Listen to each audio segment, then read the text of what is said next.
Assalamualaikum warahmatullahi wabarakatuh. Ini cerita-cerita sing gampang-gampang guys. Nah sampean kepengen paham ilmu swarga kok ora rasane napa? Kok angel menerangno. Soale ning swarga iku kepenak napa? Kepenak. Tapi sama nak terangno swarga niku yes pokoke swarga. Ora usah bayangno mlebu swarga. Dimulai sakniki. Ya nak ya khisimun ngaten wae kan napa? Ketika terjadi kiamat niku tak khuduhum wahum akhisimun. Jadi manusia itu takdir itu seneng tukaran.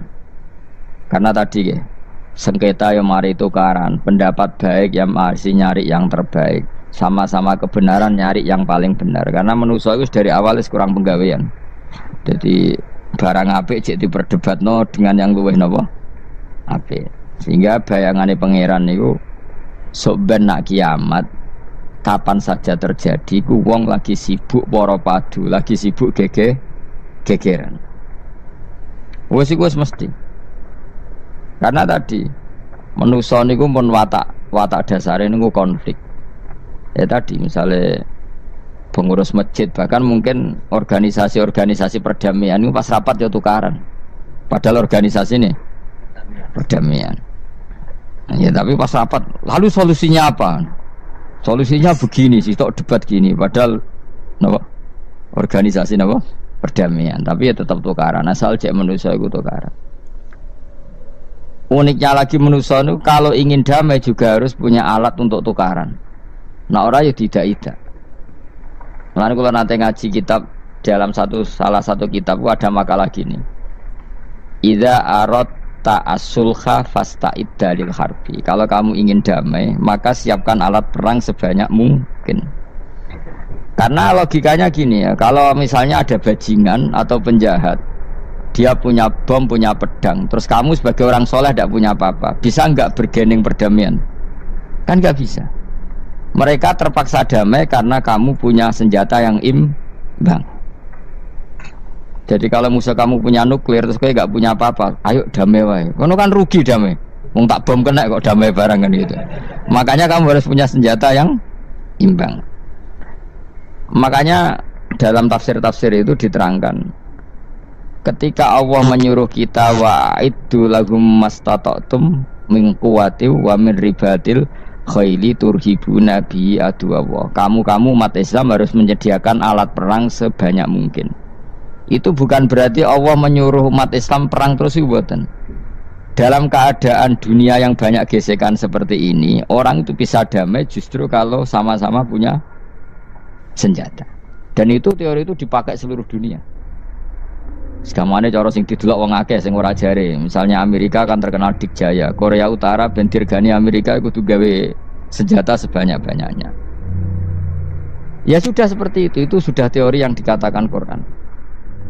Mata dolim itu nak ora diimbangi ya mesti yang satu diinjek.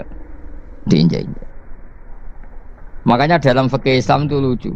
Fikih rodok jorok tapi gelem ra gelem kayak kudu setuju. Nek cara fikih itu kayak dibojo ayu cek elek. Nek ra gelem mbok kumpuli ra wajib mbok nafakoi. Jadi kono iso ngancam gak bukai dhuwit ra tak kei. Ajane rodok jorok fikih. Itu cara fikih memang gitu. Perempuan itu tidak wajib melayani suaminya jika tidak dikasih nafkah. Lucunya fikih yang merovokasi sing lanang dan wong lanang ra wajib nafkahi nek ra dikai iku wis ora usah terangno iku opo. Jadi fikih itu karena ngikuti teori umum.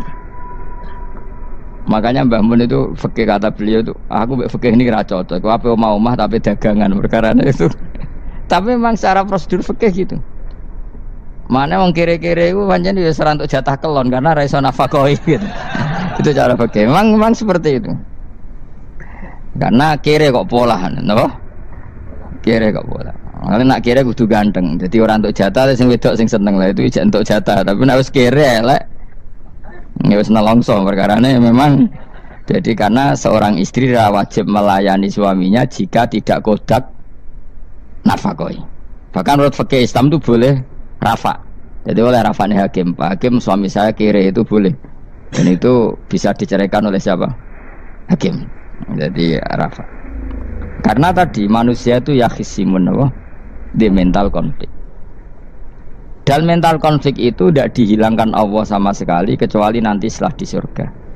Makanya Allah ngendikan apa, wa naza'na ma fi sudurihim min ghillin. Jadi sifat dengki, sifat hasud itu dihilangkan nanti setelah di surga. Artinya di dunia itu antar wong soleh ya mesti hasud. Mana ada sing ora soleh, sing soleh wae kudu hasud. Ya senine ngono. Waduh Indonesia ini rebutan dari presiden iku geger, rebutan masjid geger. Bahkan rebutan ngeklaim nak salate paling sah, torekoe paling bener iku ya geger. Padahal yang ngerti otoritas itu yang pangeran, tapi manusia tetap menang kalah, wae geger. Bis itu sak PT nak seneng dalan ya geger. Kalau sering Pak bis balapan itu kadang nggih sak napa? Sak PT, sak PO itu. Karena nanti bayangannya pangeran itu ya mesti terjadi, yang pangeran sing ngendikan kiamat itu tak khuduhum wahum ya khisimun. Jadi ben ora men yasinan tok ora paham tak tulung bangunan ora paham bangeten. Wahum fi ghaflatin minha bitakhosumin wa tabayu'in wa aklin wasyubin. Mesti manusia itu de mental takhosum, saling berebut. Makanya cita-citanya Sayyidina Ali, dawuh Sayyidina Ali, ana awaluman yatsu baina yadayi rahmanil khusumah, dari Sayyidina Ali. Saya nanti pertama ketemu pangeran itu akan melaporkan musuh-musuh saya. Jadi cita-citanya dene ngono. Aku lah di rencana ngono. Aku lah di ben seru no. Jebule bareng lapor kok alah wah ya nyoro. Sayyidina Ali pede wae anak gue wis lapor jebule. Salah. Karena apa? Ya itu tadi. Manusa iku wis pokoke ngono.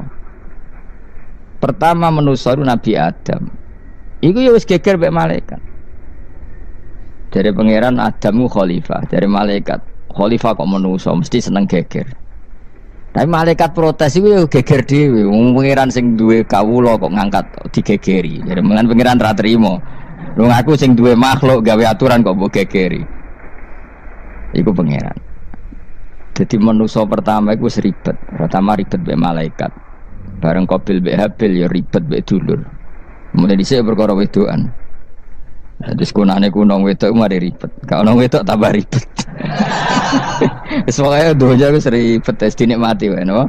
Dinikmati. Makanya banyak orang top itu. Kalau punya kenalan banyak orang top.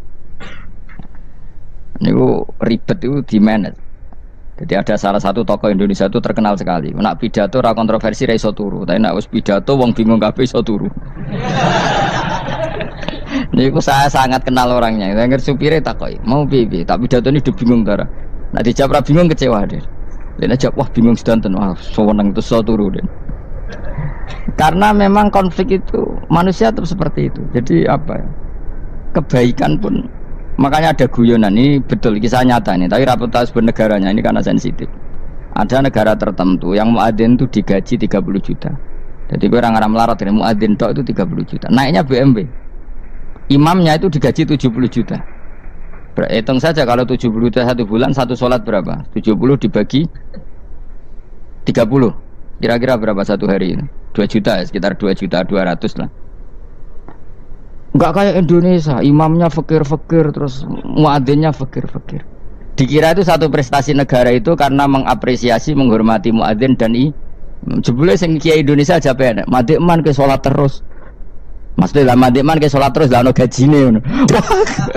Akhirnya kecewa dong. Semenjak itu ora berani cerita prestasi negara itu pada Indonesia. Ya dia itu bangga negaranya itu menghormati imam sampai digaji, muadzin digaji.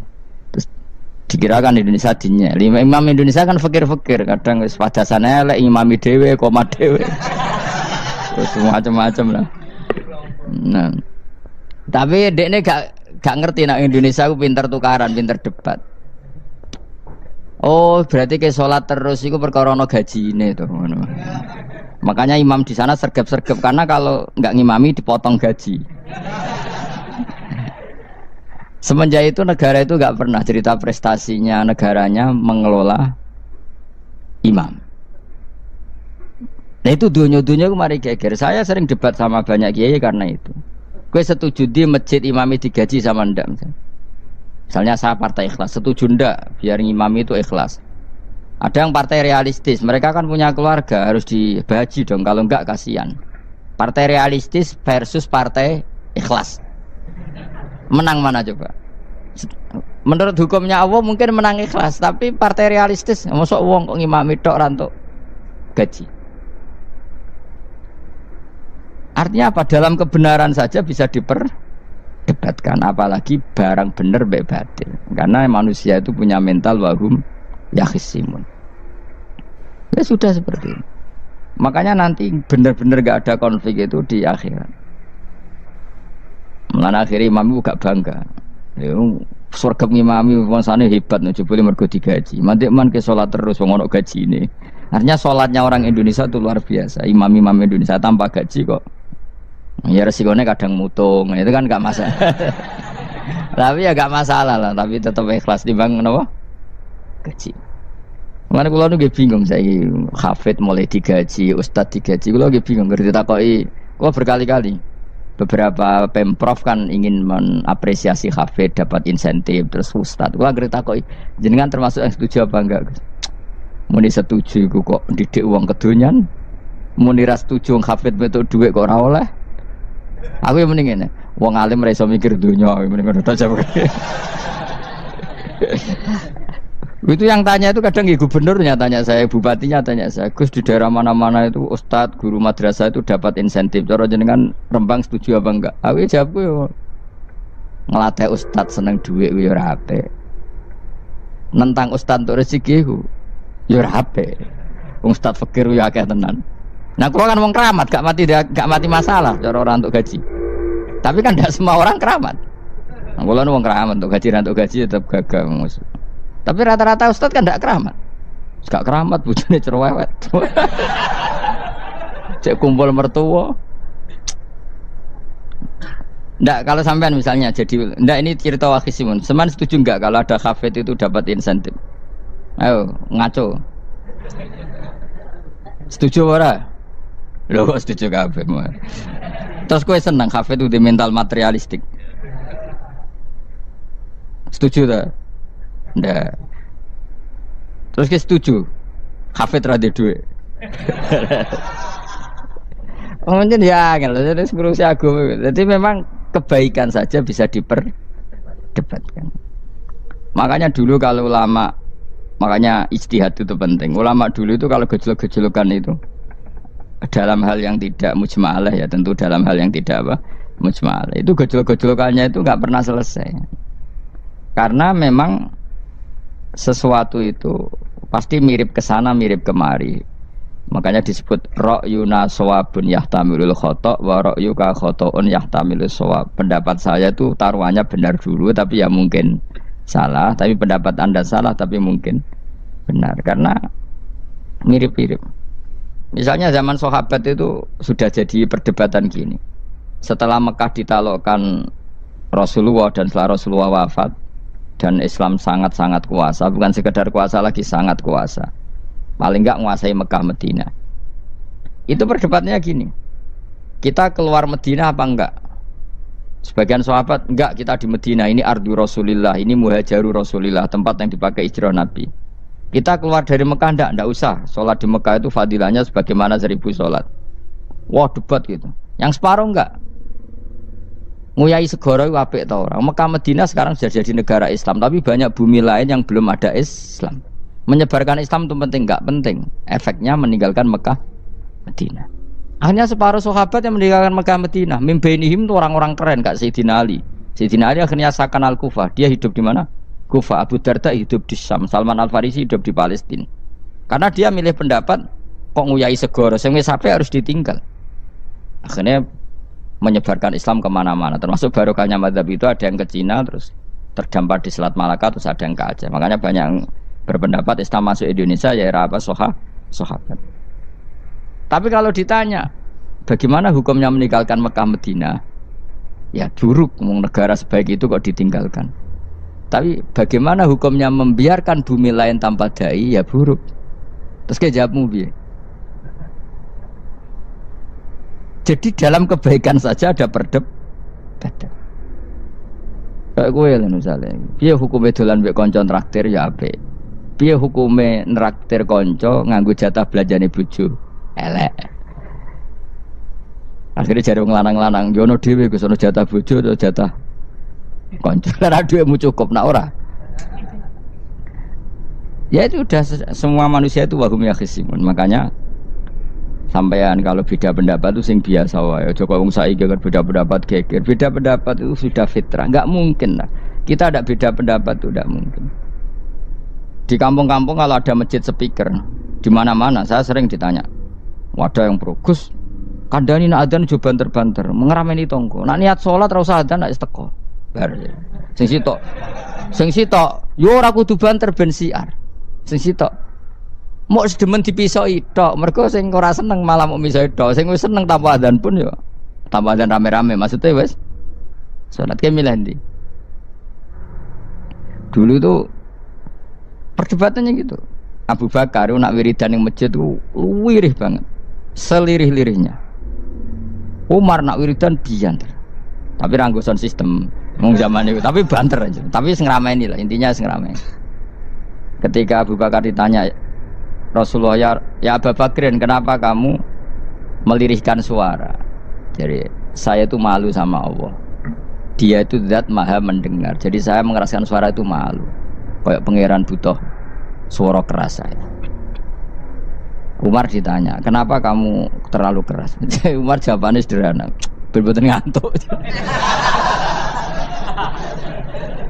Makanya nggak ada satupun ulama yang mengatakan Umar itu afdhalu min Abi Bakar. Kok jawabannya yo kadang sederhana banget.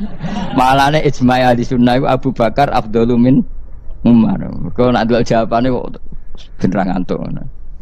Padahal jawabannya Abu Bakar, kula nu izin kalian pangeran yang maha pendengar kok banter-banter.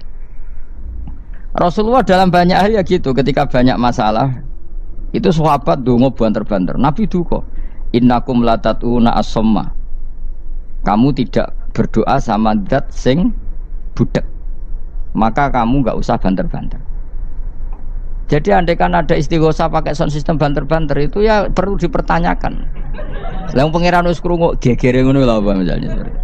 Tapi misalnya mazhab itu kamu pakai, terus ada pertanyaan, dangdutan saja banter, kenapa kalimat thayyibah tidak boleh banter? Masalah mana? Ya asal isi dunia itu masalah. Kemilan dia. Ini cerita saja. Kalau manusia itu istighosah jaluk tulung sama pangeran kan? Pangeran sudah dengar tanpa sound system apa enggak? Kenapa banter-banter? Nah, tapi kalau tadi dibalik dangdutan saja banter-banter, kenapa kalimat thayyibah tidak boleh banter-banter? Jadi manusia itu memang potensinya itu ya khisimun, dalam kebaikan saja khisimun. Jibril kurang kondangi itu buantai malaikat-malaikat liyane. Masyhur itu. Siapa yang enggak ngerti Nabi Ibrahim? Nabi Ibrahim itu nabi keren. Diobong ning geni ambek Namrud. Jibril datang. Saya utusan Tuhanmu, melihat kamu mau dibakar simpati. Nah terus piye jare Nabi Ibrahim? Ya nak kowe njuk tolong tak tolong. Ndak, saya ndak minta tolong sama kamu. Wong kowe padha aku padha makhluk kowe. Kena wani ngomong ngono mbek Jibril. Nabi Ibrahim santai. Maksude iku ora ambek aku sing nulung, kowe kondo aku tak kandakno pangeran. Jare malaikat Jibril, jare Nabi Ibrahim, lho nak soal pangeran rasa kondo kowe wis pirsa. Artine ngene lho, padha kekasih pangeran ya bantah-bantahan jenenge wae maksudnya. Lah ngono nang partai politik ora men geger kowe. Mana ana partai politik geger biasa, wong Jibril wae geger mbek Nabi sinten. Ibrahim biasa wae. Mulane ki sampeyan takoki mungkar nangkir kudu wani ben seru napa? Takoki marbuka, kula guru TPQ. Ngenyek wong guru TPQ jadi takoki marbuka. Sing mulang niku kula. Sampeyan ra tau mulang malah takok. Jelas. Malaikat. Ben ngerti itu masyhur itu, termasuk keramatnya Imam Malik itu gitu. Dia itu punya teman guru madrasah. Neng akhirat dicetakoki mungkar nakir marbuka. Malaikat Malik matur pangeran, Gusti, malaikat jenengan kandhani iki ambek guru tauhid to takoki marbuka. Akhirnya pangeran yang nyalano malaikat yo sing jenis ngono iku coba takoki. Lucu dong guru tauhid to takoki. Sesuai Kanjeng Nabi pisan takoki, "Waman nabiuka?" Malah perkara tok. Kanjeng Nabi Muhammad terus takoki Waman. Piye to aku Nabi malah takoki Waman Nabi. Makanya menurut pendapatnya ulama-ulama itu pertanyaan mungkar nakir itu tidak bisa digeneralisir. Tidak semua orang ngalami itu. Saya tidak punya rencana untuk mengalami pertanyaan itu. Karena pasti pilih-pilih. Nah, angger wong ngono Kanjeng Nabi kena pisan. Terus Kanjeng Nabi apa kena pertanyaan waman Nabi Yuka. Kan ora kebayang. Makanya masyhur itu. Sama lihat di kitab Nurul Dholam itu karangannya Syekh Nawawi. Syekh Nawawi Al-Bantani itu sarahnya apa itu Aqidatul Awam. Yang Nurul Dholam yang sarahnya apa? Aqidatul Awam itu. Itu dikarang Syekh Nawawi. Itu diantara keramatnya siapa itu? Sayyidina Umar. Sayyidina Ali itu pernah minta ya Allah beri saya kasaf mukasafah. Mau kepengen roh meletene Umar zaman ning dunya angger wong disentai. Jajal dekne iku hubungane piye mbek mungkar nakir. Wani gak nyentak mungkar nakir. Mergo pikirane Sayyidina Ali Umar tuh ning dunya kenangane angger wong tau disentak Umar. Jake wani gak nyentak sinten? Mungkar nakir. Minta sama Allah supaya ngalami kasaf. Kasaf itu ya mukasafah lah. Mukasafah tawalam gaib. Itu di dunia wali biasa. Nah kira tahu ya bangetan. Di dunia wali itu biasa dan itu pasti mustajab. Mukasafah. Umar mati kabundut ditunggu nih bedene minta kasaf kan. Tawanan. Umar tangi turu tangi ke kuburane sewante. Mungkin akhir teko dengan wajah yang sangat mengerikan. Sayyidina Ali nyeritakno wajahnya itu kal kidril ghali kaya ompreng sing apa nyala. Wes pokoke seru. Wajah Sayyidina Ali kalah iki kiok rasane kiok. Ternyata apa? Buar mungkin akhir pacak kono Umar ngupatek. Kamu tahu ngedapi siapa kamu? Saya ini teman dekatnya kekasihnya Allah. Ada ini nggak ada alam kancane. Kamu tahu saya ini siapa? Ana sohibu habibillah. Saya ini temannya kekasihnya Allah. Mungkin akhir mulai mikir, waduh, piye. Orang nyentak wes disentak sih. Ini bisa kamu pakai nanti. Beroh aku. Wah, aku biasa gue jalalan ngalor idul. Jebule jare mung kanak, jajal waca. Ya repot. Jawab ya, kan gowo tok ora kon maca. Kan mau gowo tok. Akhir mung karena akhir nangis ning pangeran. Nangis Gusti, selama ini saya biasa nyentak, kenapa sekarang malah dibentak gitu. Terus kata Allah, ya sing sopan sithik iku konco. Semenjak itu mungkar nakir itu punya aturan. Ya ngene aturane, ojo prosedur teman-teman, wae nak ketemu kekasihku ojo garang teman-teman. Semenjak itu sudah ndak segarang itu. Sayyidina Ali intinya terus, oh ternyata konsisten. Maksudnya Umar itu ning akhirat pun masih main sentak. Ya bagus lah konsisten, maksudnya apa? Bagus. Karena tadi manusia itu mempunyai mental wahum ya khisimun. Itu enggak bisa enggak. Sudahlah. Di perdebatan kebaikan, makanya rapat keluarga apa? Masih niate silaturahim wis tetep dolan ning dulur niate silaturahim bareng dulure rapati perhatian. Dolan ado-ado rapati rahab. Gremeng kan padahal niate silatur. Itu ada organisasi perdamaian, kira-kira di internalnya banyak konflik enggak? Banyak, padahal jenenge organisasi perdamaian. Coba itu bom-bom dari Amerika atau mana itu kalau ngebom negara tertentu kan karena negara ini apartheid atau apa. Tapi untuk damai juga ngelewati apa? Bom dulu. Untuk memaksa satu negara agak perang dia dipaksa dengan alat perang. Coba Indonesia dijajah Jepang, Jepang tuh mau pulang karena dipaksa sekutu. Jadi untuk damai saja dipaksa dengan alat perang itu dunia. Betapa ada idealnya dunia untuk damai saja harus perang dulu. Makanya idza aratta sulhan fasta'id dalil harbi. Kalau kamu ingin damai pun harus menyediakan alat perang. Karena kalau yang punya apa-apa pasti diinjak-injak. Ya sudah seperti itu, ini dunia semuanya nggak pernah sempurna. Apa damai harus perang, harus paling tidak punya alat perang. Karena mentalnya manusia itu wahum yakhismun sampai pas kiamat itu cek wahum yakhismun. Makanya ya sudah seperti itu. Tapi nanti insya Allah barokah kesolehan-kesolehan itu perdebatannya dalam kesolehan. Kayak yang dialami malaikat Jibril dan Nabi Sinten Ibrahim. Malaikat Jibril empati ya karena kekasihnya Allah dibakar. Ibrahim merasa dekat sama Allah, gak perlu perantara Nabi siapa? Malaikat siapa? Jibril. Itu bagus ya perdebatan dua orang soleh. Banyak lah. Rasulullah dengan Jibril ya sering kadang-kadang debat, tapi perdebatan orang-orang soleh itu memang luar biasa. Coba debatnya Kiai Indonesia bagi negara sebelah sisi itu, wah negara kami imam masjid itu digaji gini-gini. Niate pokrol coba jadi Kiai Indonesia, mandek man kayak sholat terus lah no gaji nih. Jadi akhirnya kan, yo malu tuh ternyata sholatnya terus itu karena apa? Gaji. Orang Indonesia tetap sholat tanpa gaji, tapi gerbangnya jalan terus. Loh iya, saya sebagai kiai itu sering bingung kalau ditanya gitu. Saya sering kenal bupati, gubernur. Kalau sering tanya, Gus saya itu ingin mengkhidmati agama di Jawa Tengah atau Jawa Timur, ingin ngasih insentif sama guru Madin. Saya sebagai kiai kan juga bingung. Muni setuju gue didik uang material, muni rasa setuju. Mosok ustaz tapi untuk rezeki kok ditentang. Nah gue jenis setuju apa menolak? Nah, Mustafa sing khusyuk muni setuju. Wes bosan deh nabi melarat. Ayo setuju orang. Nah aku wong alim ana takdir Mas. Suara kena dipikir itu ya suara kena dipikir. Ya karena tadi sudah wahum ya khisimun itu apa? Wahum ya khisimun. Ya sudah seperti itu. Mohon kalau terus nang. Wamtazil yauma ayyuhal mujrimun. Ayaqulu lan dawuh sapa Allah taala. Imtazil yauma. Nggih niki oleh nafsir Imam Suyuti wamtazil yauma ayyuhal mujrimun terus wawune niku dilebokno lafaz yaqulu wa yaqulu.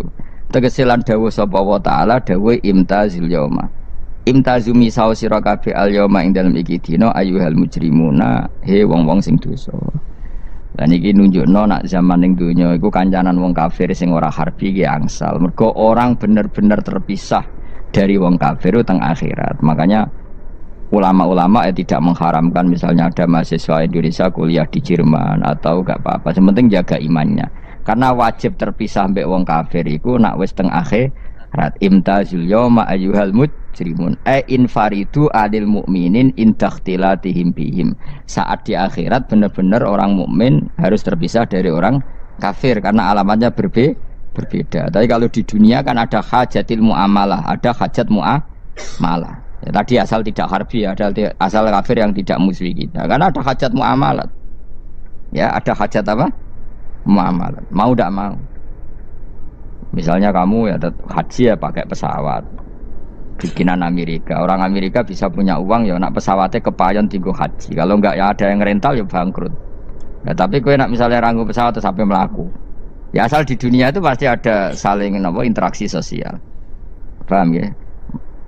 Nah nanti benar-benar terpisah wamtazil yauma ayyuhal mujrimin itu nanti nanti guys gak bisa dihindari wamtazulan misao sira kabeh al yauma ing dalem iki dina ayyuhal mujrimuna he eling-eling sing dosa. Saya punya sekian cerita ya supaya sampean tidak jadi ekstremis ya. Allah mentakdir dunia itu sudah seperti ini. Sudah kamu tidak boleh protes. Kayak apa Nabi Musa itu Sofiyullah. Sing rumat Nabi Musa cilik sapa? Fir'aun. Ketika Rasulullah lahir itu panitiane ra kowe Abu Lahab. Wong roh kabeh. Pas Nabi lahir kowe mbek Abu Lahab berjasa ndi? Berjasa Abu Lahab. Abu Lahab saking senenge ponakane lahir lanang ganteng iku cah daleme dekne mestine iku penting bagi dia dihibahkan ke Sayyidah Ami. Nah iki jenenge Suwaibah napa? Al-Islamiyah. Cara Jawa wis ora usah ngewangi aku nduk ngewangi dulurku wae mergo duwe bayi. Kayak apa? Dia yang tasakuran, yang ribet karena iya kekasih pangeran di rumah Abu Lahab, Musa di rumah Fir'aun. Ini dunia serai dia. Ya sudah seperti itu. Kamu mau apa? Lah pangeran yo ora risi tenang ae. Misalnya Abu Lahab protes, "Kula nate ngurmat kekasih jenengan, iya dunyaku jembung." Selesai kan? Dunyaku dipangan kekasihku, selesai kan? Misalnya Fir'aun protes, "Riyen sing ngurmat Musa kula lho Gusti." Nganggo dunyane sapa? Gitu nyane jenengan ya wis masalah ya apa? Pangeran santai wae wis. Tapi nak kowe ada bayangno wong soleh kudu steril kok wong kafir lah terus kowe gak tau maca sejarah. Nabi Musa itu rumah Fir'aun. Lahirnya Kanjeng Nabi ini sing manitia nih Abu Lahab. Yes ngono dunya biasa wae, pokoke urip wis biasa wae. Maksudnya biasa wae penting soleh, di hati soleh, rezeki ya swinawos. Pokoke taluk wae pangeran, ora usah sok suci, ora usah sok bener dhewe biasa wae. Dunya wis kabeh kersane napa? Pangeran. Ya sudah seperti ini. Yang soleh kaya salabah malah akhirnya suul khotimah. Padahal dulu disebut hamamatul masjid, tukang iktikaf. Gak tahu mulai ke masjid, tapi akhirnya suul khotimah. Wahsi sing mata ini kekasih Nabi, rupane mata ini Hamzah ditakdir husnul khotimah. Makanya donga ya muqallibal qulub tsabbit qalbi ala dini. Kita tidak pernah tahu. Nah, kenapa kalau saya ngaji PD? Mereka aku muji pangeran, saya tidak pernah mikir awakku. Tak penting awakku, penting muji pangeran. Ngaji itu artinya kan muji pangeran, muji ilmune pangeran, ya sudah selesai. Itu anak kowe donga iku mikir awakmu dhewe. Mulane donga mek ngaji ku derajate dhuwur ngaji. Mergo ngaji muji pangeran, nak donga mikir awake dhewe. Makanya masyhur itu ada dua kelompok di masjid, yang satu diskusi halal haram, yang satu berdoa. Nah, terus Nabi keluar dari rumah berdiri sempat ragu, saya kemana? Terus, akhirnya Nabi ngendikan mereka itu berdoa kalau Allah mengabulkan ya disembadani. Tapi mereka belajar halal haram.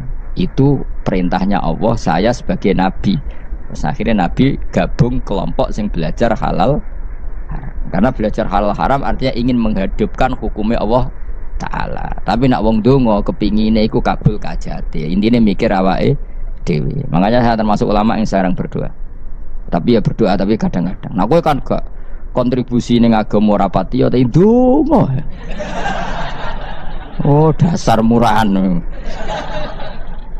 Ya tapi piye mulang ya ora payu. Jadi kadang-kadang kula dibantah. Lah jenengan mulangi payu Gus. Lah kula ora payu, ndonga-ndonga ngono. Ya tapi aku ngerti pangeran ra bakal nyembadani barno ra wis. Pangeran ya paling sedikit isi dik ngono cukup. Kula termasuk orang yang enggak setuju ya kalau orang sholawatan terus berlebihan tapi khidmah ini Nabi kurang. Maksudnya gini loh, sholawatan berlebihan ya. Redaksi sholawat tentang Nabi itu kecil.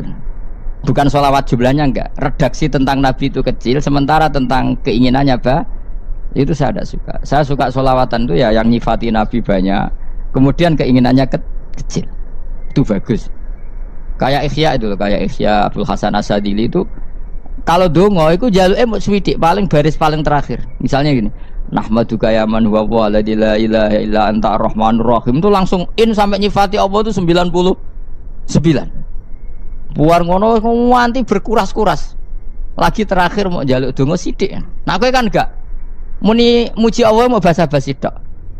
Alhamdulillah rabbil alamin wassalatu wassalamu ala Muhammadin. Mau nggo syarat tok. Baru ke Allahumma inna nas'aluka nganti telung lari. Telung halaman. Tapi pas muji pangeran alhamdulillah rabbil alamin wassalatu wassalamu ala Muhammadin. Bariku terus dongo njaluk mapan tolak buala. Yo aja. Mana jare pangeran muji kekasihku suwi dik dongane kecangkeman. Lah saya tuh gak suka jenis itu. Harusnya sholawatnya itu yang panjang. Maksudnya nyifati Nabi yang panjang. Baru mintanya sedikit. Itu bagus itu. Dia akhlak. Makanya saya diantara sholawat yang senang itu sholawatnya Habib Ali Al-Habsyi yang arang Simtutura. Kalau beliau baca sholawat itu sholatan yattasilu biha ruhul musolli alaihi bi fayam basitu fi qalbi sirru nuri ta'alluqi bi wa hubbi wa yuktabu biha bi inayatillahi ta'ala fi hisbi. Jadi dia baca sholawat itu, ya Allah berikan sholawat kepada kekasihmu Muhammad. Dengan sholawat ini rohnya saya, musolli itu rohnya saya yang membaca sholawat bisa sambung dengan rohnya Rasulullah. Dan setelah sambung saya terhitung sebagai orang yang mencintai Rasulullah. Dan saya berharap dari cinta itu saya tertulis sebagai umatnya. Nah aku kan enggak mau sholawat itu mau saya termasuk orang yang enggak saya loh ya. Tapi ya tetap baik dibanding nganggo primbon ya satu sholawatan ya. Tapi boyo punya etika lah dengan Rasulullah itu. Boyo kalau dongo nyifati Nabi yang banyak, ya baru keinginan. Kan banyak tuh sholawat yang seperti yang saya misalnya di kitabnya Sayyid Muhammad ada. Allahumma sholli ala sayyidina Muhammad nuri kalam alladzi. Wah nyifati Nabi itu sampai panjang lebar baru menceritakan hajat. Kalau kamu kan enggak nyifati Nabi basa-basi, mau sidik mana? Malah kadang orang, misalnya ala Muhammad, kok ala Muhammad, muni Sayyidina aja disoal. Misalnya terus baru kudungannya apa? Panjang. Saya termasuk yang enggak setuju, karena itu menurut saya kurang etika. Makanya Rasulullah itu kalau berdoa, kalau sudah nyifati Allah, coba tak beri satu contoh saja doanya Nabi.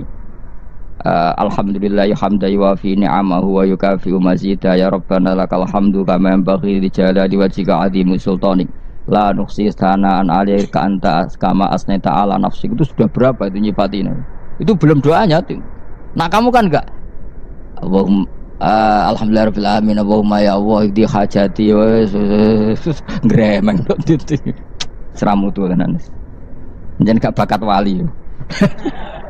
Nah, cara kula iku sisih dene. Kula ya sering ngamini dongane wong ngono niku, tapi ning atiku amin itu maksudnya amin barno mawon Gusti. Dadi aku amin tapi amin ku barno mawon Gusti. Wong ora jelas ngono berarti. Jadi aku muni amin tapi amin barno maksudnya. Ya Allah barno amin ngono maksudnya. Jadi karena tadi setahu saya doanya para nabi, para wali itu memang seperti itu. Ya coba itulah doa tadi aja yang saya sebut itu berapa kalimatnya? Apa? Alhamdulillah hamdan yuwafi ni'amahu wa yukafi'u mazidah ya Rabbana lakal hamdu kama yanbaghi li jalali wajhika 'azimi sultanik la nuhsi sana'an 'alaika anta kama asnaita 'ala. Enggak terhitung pujian saya kepada engkau sebanyak engkau memuji pada diri engkau sendiri.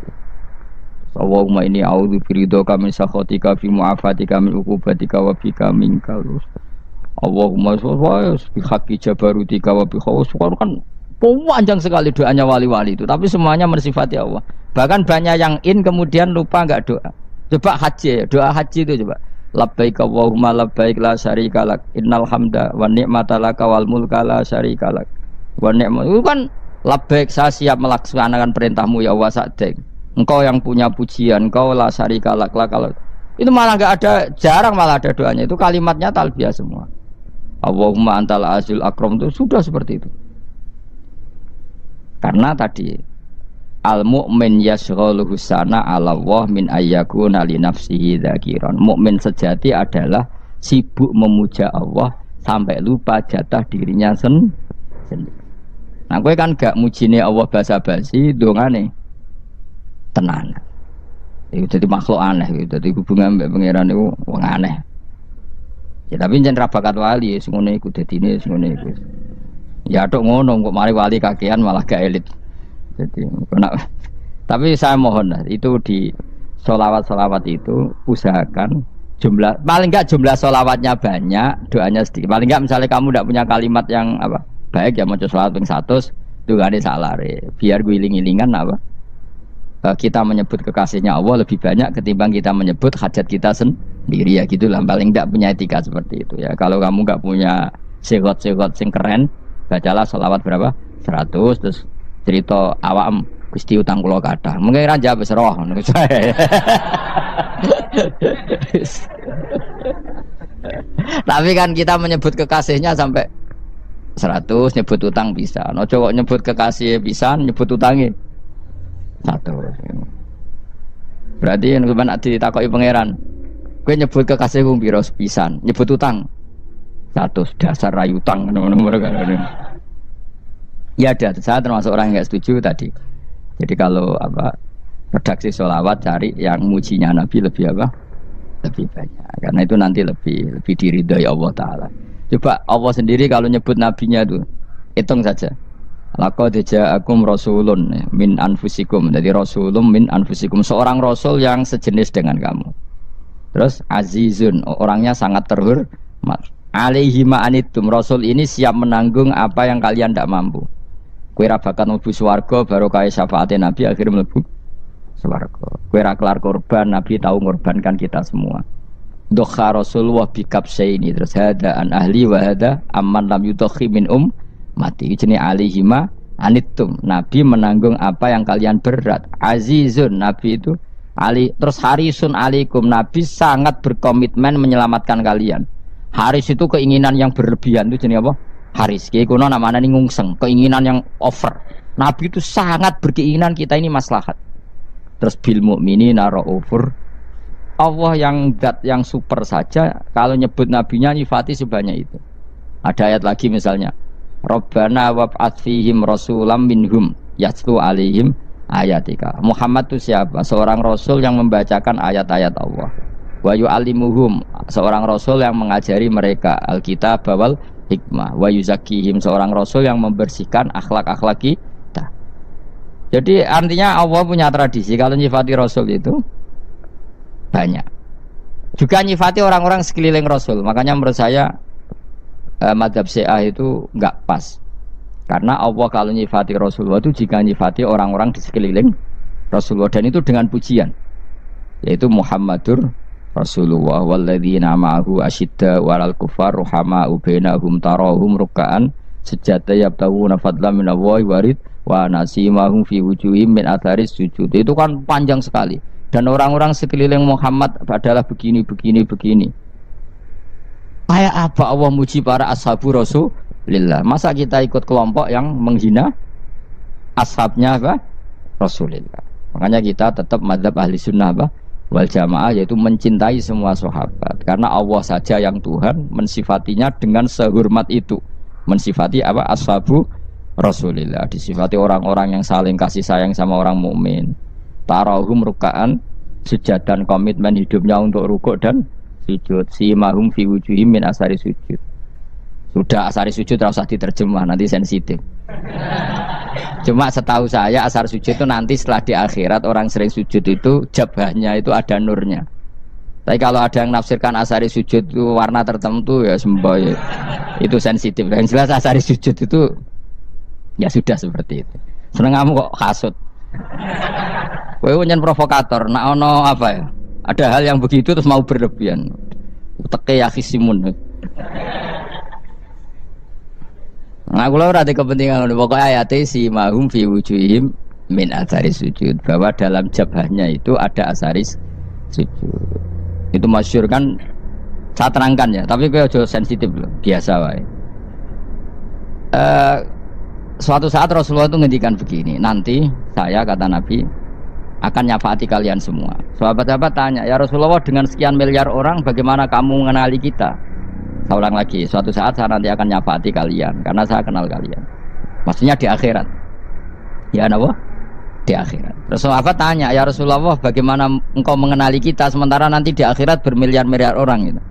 Terus Nabi ngendikan gini, jika kamu punya unta dengan tanda tertentu, saya ulang lagi, jika kamu punya unta punya tanda tertentu, dalam jidatnya ada begini, dalam tangannya ada gini, dalam kakinya ada gini, maka apa kamu bisa membedakan untamu dengan unta orang lain? Ya bisa ya Rasulullah, karena unta kita khas.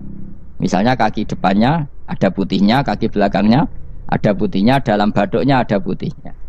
Kata Nabi, inna ummati yud'auna yaumal qiyamati hurran muhajjalin min asaril wudu. Nanti umatku nanti wajahnya juga bersinar, tangan kakinya juga bersinar. Jadi asar itu saya pastikan secara riwayat itu akhirat, maksudnya tentang akhirat. Tapi bahwa yang di dunia ada yang memulai asar itu nggih monggo mawon. Loh itu bagus kan, artinya ekspresi percepatan. Ndak apa-apa loh, daripada kok kowe ra jelas ngene iki. Maksudnya ya orang ngetok ya pancen jarang sujud tenan.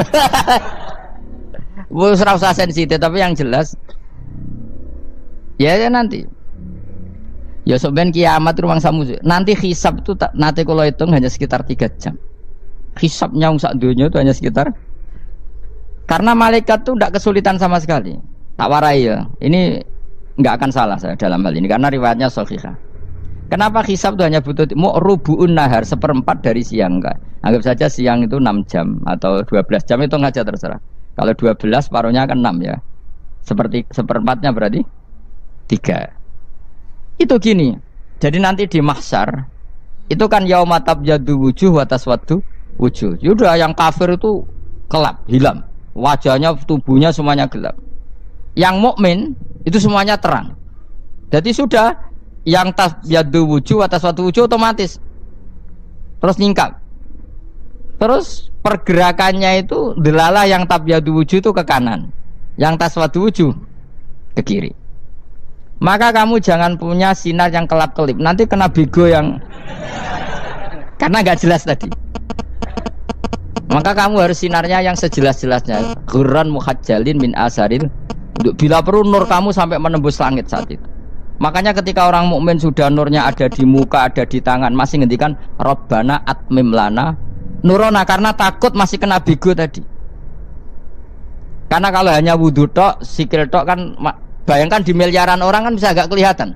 Tapi kalau nurnya sampai nembus langit kan, itu siapa kok nurnya sampai, kan malaikat langsung tahu. Makanya hafal Quran, alim kan insya Allah nurnya itu.